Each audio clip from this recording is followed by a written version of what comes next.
اسرائیل اور فلسطین کی شروع ہونے والی جنگ پہلی بار نہیں ہے۔ بنی اسرائیل اور انبیاء کے بارے میں ہمارے چینل پر ویڈیوز پہلے سے موجود ہیں، لیکن ایک مختصر سا تعارف کے آخر فلسطین میں اسرائیل کیوں موجود ہے اور وہ کیوں فلسطین پر مکمل طور پہ قبضہ کر کے فلسطینیوں کو وہاں سے نکال دینا چاہتے ہیں۔ بنی اسرائیل کا ہیکل سلیمانی جو کہ 2 بار تباہ ہو چکا ہے، وہ تیسری بار اس کی تعمیر مسجد اقصی کی جگہ پر کرنا چاہتے ہیں۔ اس مقصد کے لیے پہلے انہوں نے فلسطین پر قدم جمایا اور پھر آہستہ آہستہ پورے فلسطین کو اپنے قبضے میں کر لیا۔ اسرائیل فلسطین میں کیسے بسا؟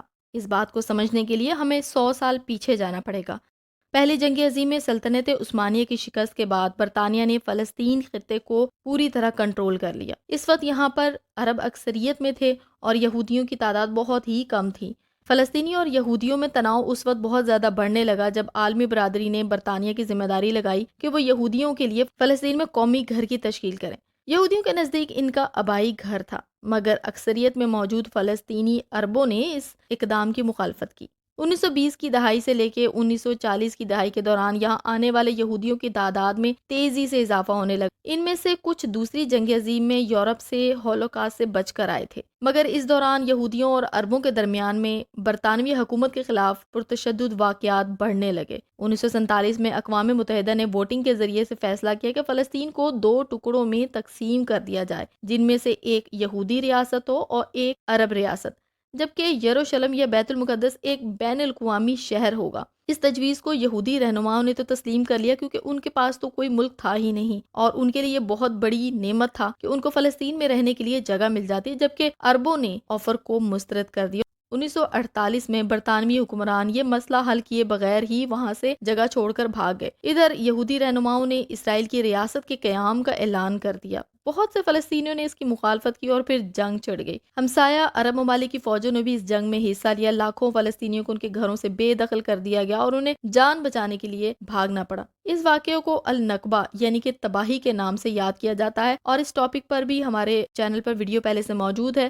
اگلے برس جنگ بندی کا اعلان ہوا تو اسرائیل نے زیادہ تر خطے کا کنٹرول سنبھال لیا، یعنی کہ وہ زیادہ تر ایریا پر کنٹرول حاصل کر چکا تھا، قبضہ کر چکا تھا۔ اردن نے جو خطہ حاصل کیا اسے ویسٹ بینک یعنی کہ غرب اردن کہا جاتا ہے، اور مصر نے غزہ کی پٹی سنبھال لی۔ بیت المقدس کے مغربی حصے کو اسرائیلی فورسز نے سنبھال لیا، جبکہ اردن کی فوج نے مشرق کا کنٹرول لے لیا۔ کیونکہ یہاں پرامن معاہدہ نہیں ہوا تھا، اس لیے دونوں فریق ایک دوسرے کے مخالف الزام دھرتے رہے اور مزید جنگیں بھی ہوئیں اور کئی عرصے تک یہ جنگیں جاری رہیں۔ 1967 میں ایک اور جنگ میں اسرائیل نے مشرقی بیت المقدس اور غرب اردن کے ساتھ ساتھ شام میں گولان کی پہاڑوں اور غزہ کی پٹی اور مصر میں ابنائے سینا پر بھی قبضہ کر لیا۔ زیادہ تر فلسطینی جو اب پناہ گزین بن چکے ہیں، ان کی آنے والی نسلیں غزہ کی پٹی اور غرب اردن میں رہتے ہیں۔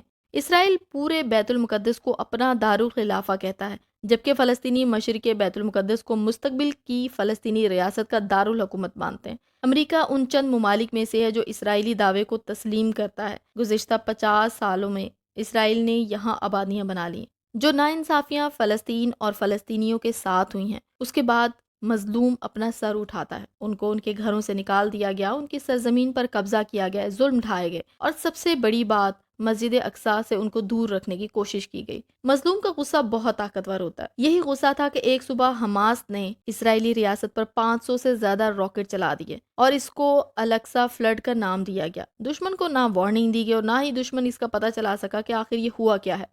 اسرائیل نے اپنی پروٹیکشن کے لیے جو بھی اقدام کیے ہوئے تھے، حماس نے وہ سارے بیریئر توڑ دیے۔ برسوں سے غزہ کی پٹی کو اسرائیل نے رکاوٹوں کے ذریعے سے الگ کر رکھا تھا، حماس نے چند ہی گھنٹوں کے اندر وہ رکاوٹیں بھی ہٹا دیں۔ حماس، جسے برطانیہ سمیت بہت سے ممالک دہشت گرد تنظیم بولتے ہیں، اکثر راکٹوں کا استعمال کرتے رہتے ہیں۔ ان حملوں کے خلاف اسرائیل نے جدید آئرن ڈوم نامی اپنا دفاعی میزائل نظام قائم کیا ہوا ہے۔ اس وجہ سے وہ ان راکٹ حملوں سے بچا رہتا تھا، لیکن اس بار حماس نے اتنی زیادہ تعداد میں راکٹ چلائے کہ اسرائیل کا یہ دفاعی نظام ناکام ہو گیا۔